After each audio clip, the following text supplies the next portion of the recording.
જય શ્રી કૃષ્ણ, જય માતાજી. કેમ છો બધા? મજામાં? તો સ્વાગત છે તમારા બધાનો આજના એક નવા વિડીયોમાં. અને અત્યારે ચોકડિયાલમાં 2:30 થઈ ગયા છે.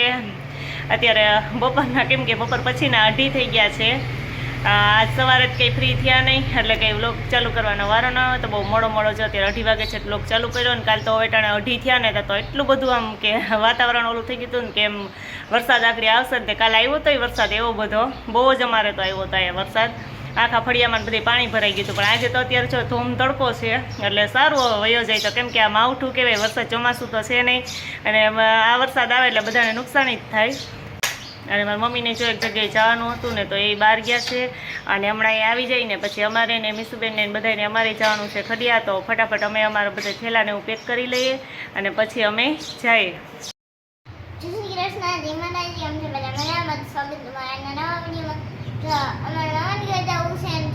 કાલ તો એવો બધો વરસાદ હતો ને તો વીજળી તડાકા થતા ને લાઈટ વહી ગઈ હતી 4 વાગ્યાની 2:30 થયા ને જમવા બેઠા ને ત્યાં લાઈટ વહી ગઈ. 2:30 વાગે જમવાનું ન હોય, આપણે સૂઈને ઉઠ્યા ને 2:30 વાગે ત્યારની લાઈટ વહી ગઈ હતી. તો રાતે 9:30 લાઈટ આવી. કાલ તો એટલે પવન ને એવું હતું ને તો અમારે ક્યાંક તાર તૂટી ગયા એટલે લાઈટ નહોતી. તો એટલો બધો પવન હતો ને આજ તો એટલો બધો નથી. જો આજ તો બહુ તડકો છે ને કાલ બહુ વરસાદ હતો અને વીજળી તડાકા થતા બહુ વરસાદ. આજ સારું છે બહુ વરસાદ નથી, નકર તમારા મામાને ઘર જવાને બગડી જાય. જો કાલ એવો બધો વરસાદ હતો જો અમારા આંબામાંથી એટલી બધી કેરી ખરી ગઈ છે. હા, જો આટલી બધી કેરી ખરી ગઈ. સાંજે કાલ મારી મમ્મી કેટલી લઈ આવ્યા હતા અને આટલી જો સવારે લઈ આવ્યા કા આટલી બધી કેરી લઈ આવ્યા ખરી ગઈ જા પવનની. કારણ કે પવન એટલો બધો હતો ને તો બધી નુકસાની થઈ છે. જો કે અમારે તો એટલી ખરી છે પણ બીજે બધે આંબાની બધી બાગ હોય ને તો બધાને બહુ નુકસાની થઈ છે ને ઘણી બધી કેરી ખરી ગઈ છે. તો જો કાલે એક તગારું સાંજે લઈ આવ્યા ને અને આ કેરી છે ને હજી તો શું કહેવાય આમાંથી હાંખું નથી પડતી એટલે આ પકવીએ તો પાકે નહીં અને કંઈ ઉપયોગમાં ન આવે. એક નુકસાની છે એમ. હવે કેટલું અથાણું કરવું, અથાણું થઈ જાય. એક વખત તો કરી લીધું છે, હવે આનું અથાણું ન કરવાનું. બે કેરીનું કર્યું હતું બેન આપણે. નાલો હવે અમારે મીસુબેન ને જવાનું છે મામાની ઘરે એટલે ફટાફટ જો મારે થોડુંક કામ છે ફટાફટ કે મીસુબેન કરી નાખશે. હે કાં થોડાક જો વાસણ ઉટકવાના છે, કપડાં હજી તો કપડાં સુકવવાના છે કા. તો હાલો એવું બધું કરી લઉં ને પછી અમે તૈયાર થઈને જઈએ. અત્યારે ઘડિયાળમાં 5 થઈ ગયા છે અને અમે મીસુબેન હમણાં કીધું તેમ કે અમારે જવાનું છે મામાની ઘરે. તો હું મીસુબેન જે સરસ મજાના તૈયાર થઈ ગયા છીએ ને જાય છે ત્યાં. અમારે જો અત્યારે વેકેશન કરવાનું બાકી હતું એટલે વેકેશન કરવાનું છે અને 2-3 મેરેજ છે. એટલે મેરેજમાં અડધા વર્ષમાં તમે બહુ બધાના લગ્ન કર્યા છે ને હજી 1-2 બાકી છે. તો હવે અમારે વેકેશન થઈ જાય ને ભેગું મેરેજ થઈ જાય બધું ભેગું એમ. એટલે અમે મીસુબેનને જાય છીએ. કેમ મીસુબેન?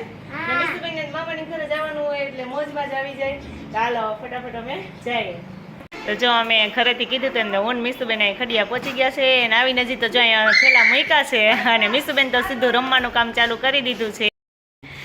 અને જો મારા માસી બેસવા આવી ગયા છે અને મારા મમ્મી ધર્મિષ્ઠા ને ગુવાર બીટતા હતા ને બીટાઈ ગયો છે. કેમ ગુવારનું શાક બનાવી નાખું છે તો એ જો બધા બેસી ગયા છે અને અમારે જ ક્યાંય જમવાનું નથી, અમે તો લગ્ન કરવા આવ્યા છે. કેમ એટલે હમણાં થોડીક વાર પછી ત્યાં જાઉં ને બધા જો એનું કામ કરવા માંડ્યા છે. હા બેયને યુગાંતે હોતે લીધા એને નવી ખરીદી કરી આજે જ કા આજે જ કરી. હા જો યુગાંતભાઈ લીધા છે સ્ટમ્પ કા. હવે રમશો બાંધશો? હે તો બાંધવાનું થાય તો હું મારીશ હો. હમણાં મીસુબેન એકલા રોકાવા આવ્યા ને તે તો બે ધબાધબી બોલાવી હતી કા. હવે એટલા દિવસમાં ડાયા થઈ ગયા કે હે તો હાલો બે રમવા માંડો. જો યુગાંતભાઈ ને મીસુબેન ને આજ પહેલો દિવસ છે ને એટલે વાંધો નથી. પછી ધીમે ધીમે જૂનું થઈ જાય ને પછી બાંધવાનો આવશે કા. હા જો અમારા દાદીમાં છે ને મારા ફઈ એને તો ઓળખો છો પણ મારા દાદીમાં પહેલી વખત વિડીયોમાં આવ્યા છે. મારી 2 વર્ષથી હમણાં ખાટલામાં છે. કેમ ફઈ? અને મારા ફઈ તો જો અહીંયા બાજુમાં જ રહેશે એટલે અહીં થોડીક વાર દાદીમાં પાસે આવતા હોય આટો મારવા. જો 2 વર્ષ ત્યાં ખાટલામાં છે અને ક્યારે એટલે એનું વ્લોગમાં નથી લીધા તો અત્યારે જો આજ પહેલી વખત વ્લોગમાં આવ્યા છે. બાવ જય શ્રી કૃષ્ણ. જય શ્રી કૃષ્ણ કયો. અમે મેરેજમાં આવી ગયા છીએ. મેરેજ અમારા ફ્રેન્ડના જ છે અને અમારી બીજી ફ્રેન્ડ છે. હાય જય શ્રી કૃષ્ણ. હાય એ કાવ્યા. હાય બીજો નાની કાવ્યા કા. તમે બે હાર જ ભણતા હો પહેલા ધોરણથી કા. બેસ્ટ ફ્રેન્ડ છીએ. હજી 1-2 ફ્રેન્ડ તો કાલ આવવાના છીએ.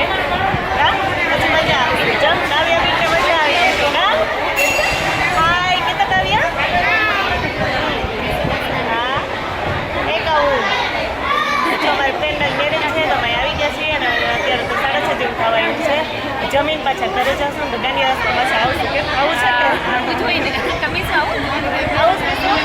કીધું? બેનને તો મામા ઘરે જ મજા આવે છે. ક્યાં અહીંયા નથી આવું. તારે આવું જ કાવ્યા? કાવ્યા બેનને આવું જોઈએ તો સારું. હાલો જમીન તો પાછા આવશું.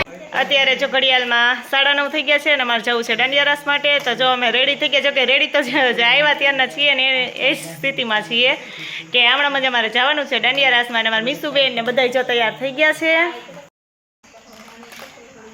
ને અમારે જો બધા તૈયાર થઈ ગયા છે. હાય જો એમાં તો નંબર 1 છે જવામાં. કા મીસુબેન ને કાવ્યાબેન ને હા વરસાદ ધર્મિષ્ઠાન ને થવાનું કા આવું છે. અને અમારા મમ્મી ને જો માસી ને બધા બેસી ગયા છે વાતો કરે છે એ બધા. અને અમારે હવે જવું છે દાંડિયા રસમાં. તો હાલો જઈએ. તમારે રસ લેવાના છે કે ભાઈ ને એમ શું હે રસ લેવા છે તમારે હે? તો હાલો ફટાફટ જઈ આવીએ દાંડિયા રસમાં. તો જો અમે દાંડિયા રસમાંથી આવી ગયા છે અને અત્યારે ઘડિયાળમાં 11:30 થવા આવ્યા છે. કા મીસુબેન દાંડિયા રસ તો હજી હતા જ. અમે થોડીક વાર રસ લીધા.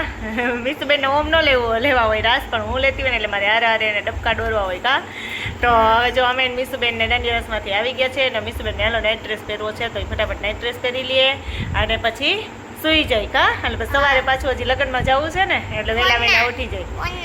આપણે ગયા હતા ત્યાં જ લગ્નમાં જવાનું છે. આપણે એટલા દિવસ રોકાણા લગ્ન જ કરવાના છે બધાના. 3-4 લગ્ન છે એટલે અમારે વેકેશન થઈ જાય લગ્ન થઈ જાય કા મીસુબેન. તો હાલો ફટાફટ મીસુબેન નાઇટ ડ્રેસ પહેરી લઈએ અને આ સાથે આજનો વિડીયો પણ એન્ડ કરીએ છીએ. જો તમને અમારો વિડીયો ગમે તો લાઈક કરજો, શેર કરજો અને જો તમને નવા હોય તો સબસ્ક્રાઇબ કરવાનું ભૂલતા નહીં. આવજો. Good night.